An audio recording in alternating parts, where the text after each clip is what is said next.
सही कहती है, पर देख इस बुढ़ापे में मेरी बस की तो कुछ नहीं है करना। ये सब लड़की वड़की देखना तेरे काम है। तुझ पर मुझे पूरा भरोसा है कि तू उसके लिए अच्छी लड़की ही देखेगी। अरे माँ जी, इतनी बड़ी जिम्मेदारी आप मुझे क्यों दे रही हैं? तूने जब घर की सब बड़ी जिम्मेदारी अच्छे से निभाई है तो फिर ये क्यों नहीं, अब तू ही देख उसके लिए लड़की। ठीक है माँ जी। अगले ही दिन से मधु अपने देवर के लिए लड़की देखना शुरू कर देती है। वो एक के बाद एक 4 लड़कियां देख लेती है, पर उसे एक भी लड़की समझ में नहीं आती। अरे मधु, तुमने तो इतनी लड़कियां देख डाली, आखिर ऐसी कैसी लड़की चाहिए तुम्हें अपने देवर राहुल के लिए? देखो जी, माँ जी ने मुझे इतनी बड़ी जिम्मेदारी दी है तो मैं उसे अच्छे से निभाना चाहती हूँ, और मैं राहुल भैया के लिए सबसे अच्छी लड़की ढूंढ कर लाऊंगी। कल वैसे एक लड़की को देखने जाना है, क्या पता यही हो मेरी होने वाली देवरानी। अगले दिन सब उस लड़की को देखने जाते हैं। उस लड़की का नाम था सरिता। सरिता बड़ी ही सुंदर, पढ़ी लिखी और अमीर घर से होती है। ये लड़की मुझे बड़ी पसंद है, इसकी और राहुल की जोड़ी खूब सुंदर लगेगी। चलो जी, फिर हमारी तरफ से ये रिश्ता पक्का है। जी, हमारी तरफ से भी रिश्ता पक्का है। बड़ी धूमधाम से सरिता के माँ बाप उसकी शादी करते हैं।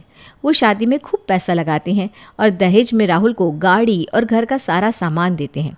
शादी के बाद सरिता की मुंह दिखाई होती है। ये ले बहू, मेरी तरफ से सोने की चेन, मेरा आशीर्वाद है, इसे हमेशा संभाल कर रखना है।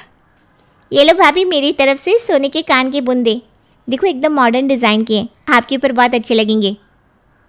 ये मेरी तरफ से तुम्हारी शादी का तोहफा, इसे हमेशा संभाल कर रखना।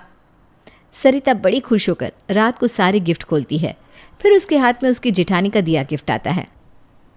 वो एक्साइटमेंट में उस गिफ्ट के डिब्बे को खोलती है तो उसमें से एक किताब निकलती है। हैं, ये क्या है? भगवत गीता। हद होती है चिंदेपन की भी। लगता है बिल्कुल ही फटीचर घर से है, जो एक ढंग का गिफ्ट भी नहीं दे सकी मुँह दिखाई में। अगली सुबह, सरिता, आज तुम्हारी पहली रसोई है तो कुछ बढ़िया सा बनाना, ठीक है? तो आपको क्या लगता है मुझे खाना बनाना नहीं आता? पता है कितने महंगे महंगे रेस्टोरेंट में जाती हूँ मैं, कभी इटालियन, कभी चाइनीज़, कभी थाई, तो कभी कॉन्टिनेंटल। यू नो व्हाट, मुझे तो ये इंडियन फूड एकदम गरीबों वाला खाना लगता है। आज मैं सबको इटालियन पास्ता बनाकर खिलाती हूँ। आई डोंट थिंक कि आपने कभी पहले खाया भी होगा। जो तुम्हारा मन हो वो बनाओ सरिता। सब लोग डाइनिंग टेबल पर बैठकर खाने का इंतज़ार कर रहे थे। थोड़ी देर बाद सरिता इटालियन पास्ता लेकर आती है। अरे, पहली रसोई में तो कुछ मीठा बनाते हैं बहू, ये तुम क्या बना कर ले आई? अब माँ जी, मीठा हम किसी और दिन खा लेंगे ना, आज कुछ अलग खा कर देखते हैं। यह बात भी सही है। आओ बैठो बहू, तुम भी साथ बैठकर खाओ। ये अपने आप को समझती क्या है? अब ये सबको बताएगी कि किसको क्या खाना है। 2 दिन बाद दोनों देवरानी जेठानी रसोई में काम कर रही थी। कितनी गर्मी है इस रसोई में, यहाँ तो चिमनी भी नहीं है। पापा ने भर भर के मुझे इतना दहेज दिया, पर पता नहीं कैसे वो चिमनी देना भूल गए। मैं आज ही उनको बोलती हूँ फटाफट एक चिमनी भिजवा दे। अरे सरिता, इन सब की क्या ज़रूरत है, ऐसे ही ठीक है ना। देखो वो खिड़की खोल दो, फिर देखो बिल्कुल गर्मी नहीं लगेगी। ज़रूरत है भाभी, और मेरे घर वाले इतने पैसे वाले हैं कि उनको इन सब चीज़ों से फ़र्क नहीं पड़ता। बस एक बात बताओ, जब मैं इस घर में शादी करके आई थी तो ये घर तो एकदम खाली था, ना सोफ़े, ना वॉशिंग मशीन, ना एसी। क्या आपकी माँ बाप ने आपको दहेज में कुछ भी नहीं दिया? नहीं सरिता, उन्होंने मुझे ये सब कुछ नहीं दिया, पर हाँ, मुझे खूब संस्कार दिए हैं जो हमेशा मेरे साथ रहेंगे। समझ गई, वो आपको कुछ और दे भी क्या सकते थे, जब होगा तभी तो देंगे, फटीचर घर की। कुछ कहा क्या सरिता? अरे कुछ नहीं, बस ऐसी ही। शाम को सरिता कमरे में अपनी माँ को फ़ोन लगाती है। हेलो माँ। हाँ बोलो बेटा, कैसी हो? घर में सब कैसे हैं? सब ठीक है माँ। अच्छा, मैंने आपको ये बोलने के लिए फ़ोन किया था कि तीज पर ना आप मेरे ससुराल भर भर कर सामान भिजवाना। देखो किसी चीज़ की कमी नहीं होनी चाहिए। मैं इस घर की अमीर बहू हूँ तो मेरा रौब बना रहना चाहिए। हाँ बेटा, तो बिल्कुल चिंता मत कर। अब बताऊँगी इस फटीचर जेठानी को मैं, इसे भी तो पता चलना चाहिए कि मैं इतने रईस घर से आई हूँ। सरिता कभी भी अपनी जेठानी से ठीक से बात भी नहीं करती थी। वो उससे हमेशा ऐसे काम करवाती जैसे वो उसकी नौकरानी हो। सरिता की जेठानी चुपचाप सरिता के सब काम कर देती और कभी उसे चूं भी नहीं कहती थी। एक दिन जब उसकी सास ने देखा कि कैसे सरिता अपनी जेठानी से घर की सफाई करवा रही है तो उसे बड़ा बुरा लगा। सरिता के कमरे में जाने के बाद उसने मधु को अपने पास बुलवाया। ये सब क्या है बड़ी बहू? वो जब से आई है तुम्हारे साथ ठीक से बर्ताव नहीं करती और तुम हो कि बस चुपचाप सब सहे जा रही हो। जाने दो ना माँ जी, घर की तो काम है और सरिता अभी इस घर में नई नई आई है। मैं नहीं चाहती कि मेरे कुछ भी बोल देने से कहीं उसको गुस्सा आ जाए और फिर राहुल परेशान हो। सरिता को थोड़ा वक्त देना ज़रूरी है, वो समय के साथ बदल जाएगी माँ जी। ठीक है बड़ी बहू, मैं तो यही चाहती हूँ कि घर में बस शांति बनी रहे। तीज के त्योहार के लिए घर में जोरों शोरों से तैयारियां चल रही थी। सरिता और मधु दोनों के घर से तीज का त्योहार आता है। अरे माँ आप आ गई, आओ बैठो ना। अरे मौसी जी आप आओ बैठो ना। अरे बेटा वो तुम्हारी माँ ने ये डब्बा दिया है। माँ देखा ना मेरी जेठानी की मौसी कैसे कपड़े पहन कर आई है। सच में तेरी जेठानी तो बहुत ही गरीब घर से लगती है। देखो ना सामान भी कुछ खास लेकर नहीं आई। ये सब क्या है मौसी? कुछ नहीं, बस माँ का प्यार है। बस इतना सा प्यार? क्या मतलब? नहीं नहीं कुछ नहीं। ये देखो ना मेरी माँ मेरे लिए क्या क्या लेकर आई हैं। ये देखो सोने का हार, मेरे लिए कितने सुंदर कपड़े हैं, इतने सारे गिफ्ट्स हैं। अरे शाम तक चिमनी भी भिजवा देंगे पापा। अरे इन सब की क्या ज़रूरत है बहन जी?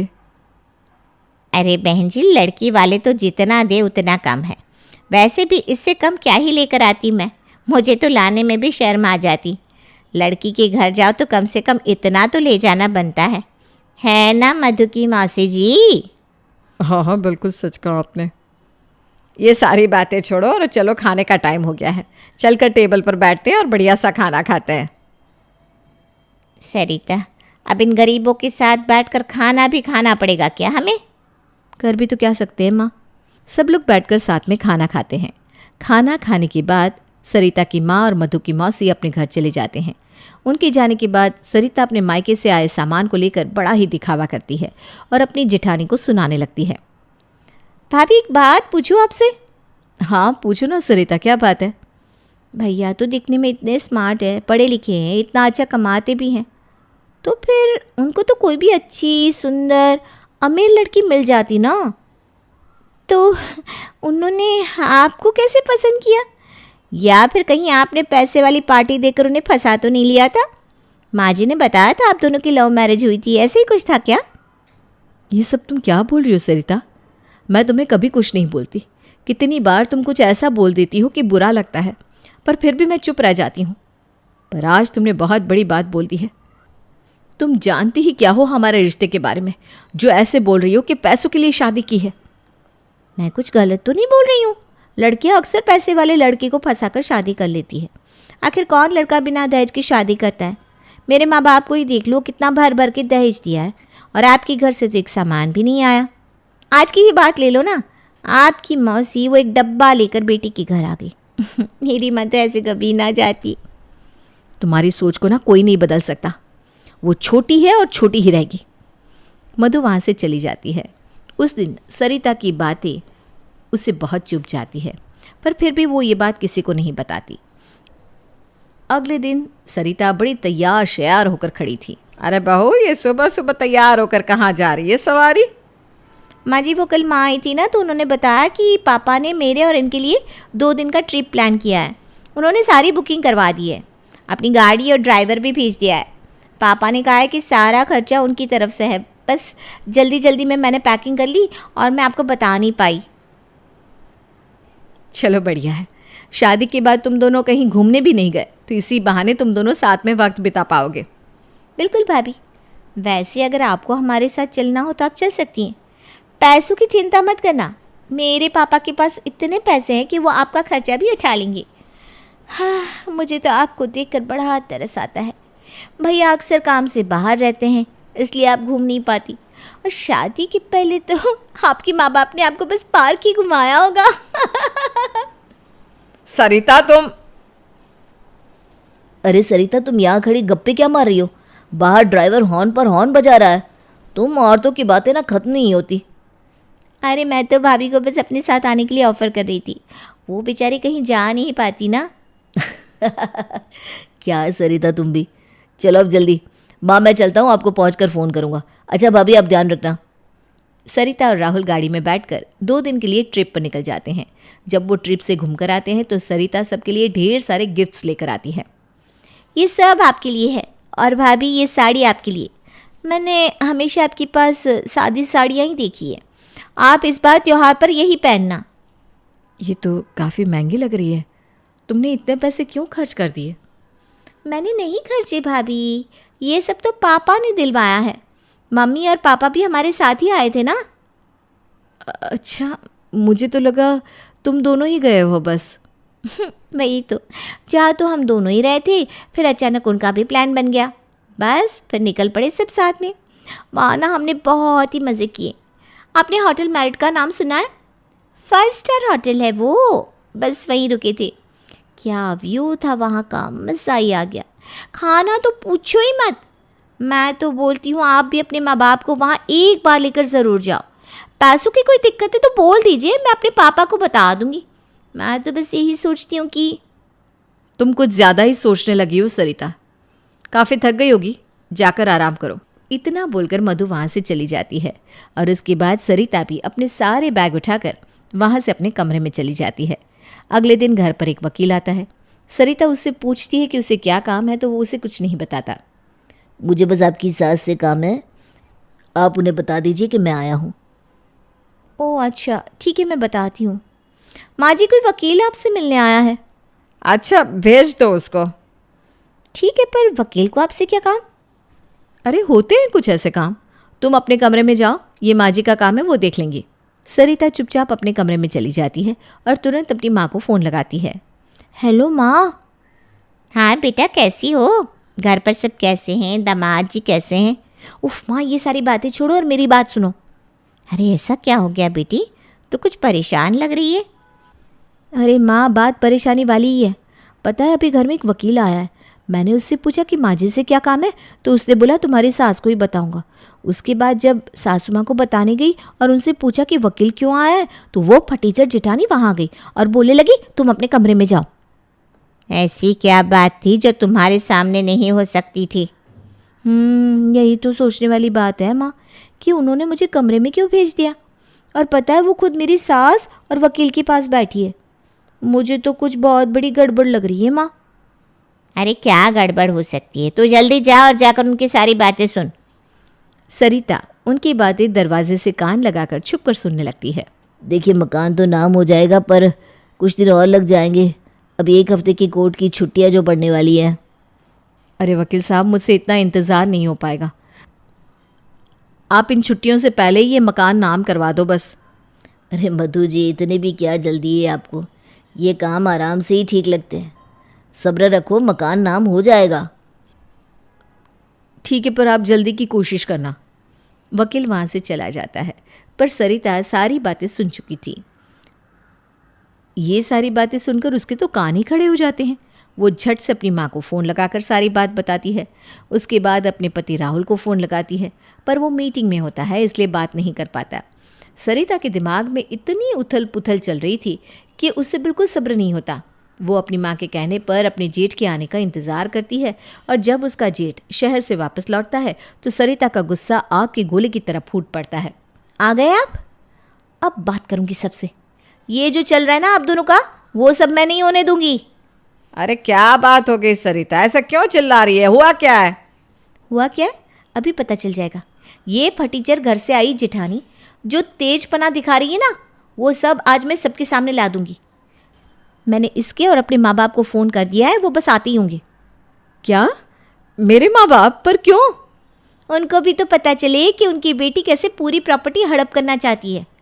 और हाँ, क्या पता ये उनकी ही साजिश हो। मेरे माँ बाप चुप नहीं रहेंगे।